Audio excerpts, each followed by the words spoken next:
La bibliografía de estos libros es un poco peculiar porque mantengo con las grandes figuras de la neurología, de las que he aprendido todo, una relación amistosa, coloquial.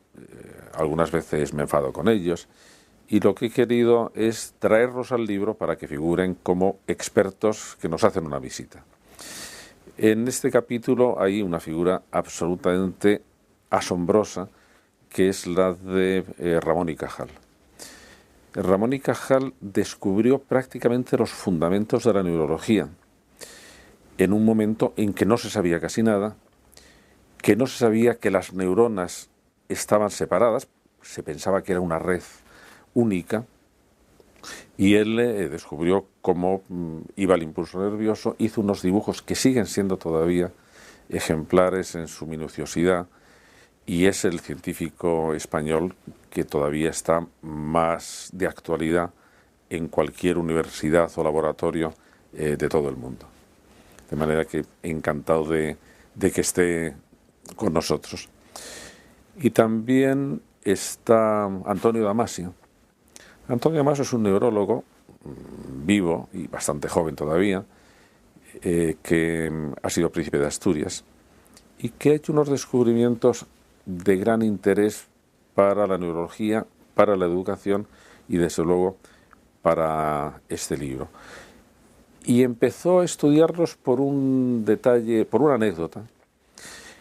A finales del 19, en los libros de historia de la medicina se contaba un caso raro de un sujeto llamado Phineas Gage, que mientras trabajaba en el tendido de una línea de ferrocarril, él se encargaba de retacar los barrenos, es decir, se hace la perforación para el barreno, se mete la pólvora y con una barra se retaca la pólvora. Y en una ocasión estalló la pólvora y esa barra se introdujo, le atravesó la cabeza. Y no le pasó nada, aparentemente, fue por su pie a la clínica.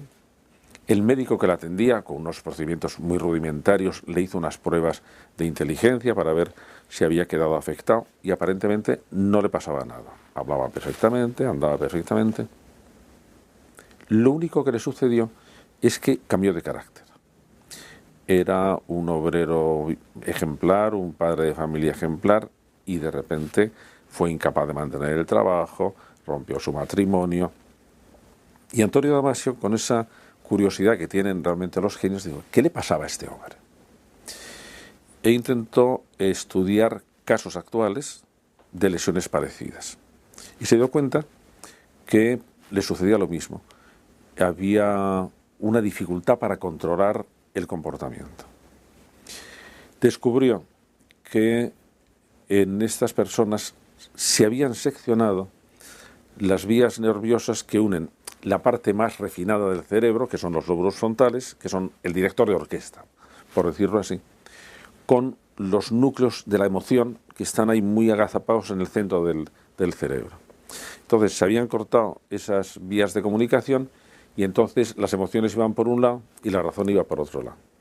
Y eso ha dado origen a uno de las líneas de investigación más productiva de los últimos años y de enorme importancia para la educación, porque es en esos mecanismos donde se va configurando la construcción de la voluntad y la posibilidad de acciones voluntarias.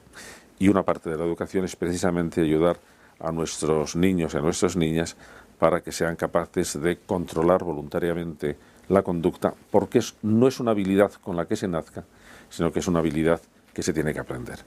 Estos dos ejemplos de rigor y de creatividad científica me parecen admirables y es estupendo poder conversar con ellos.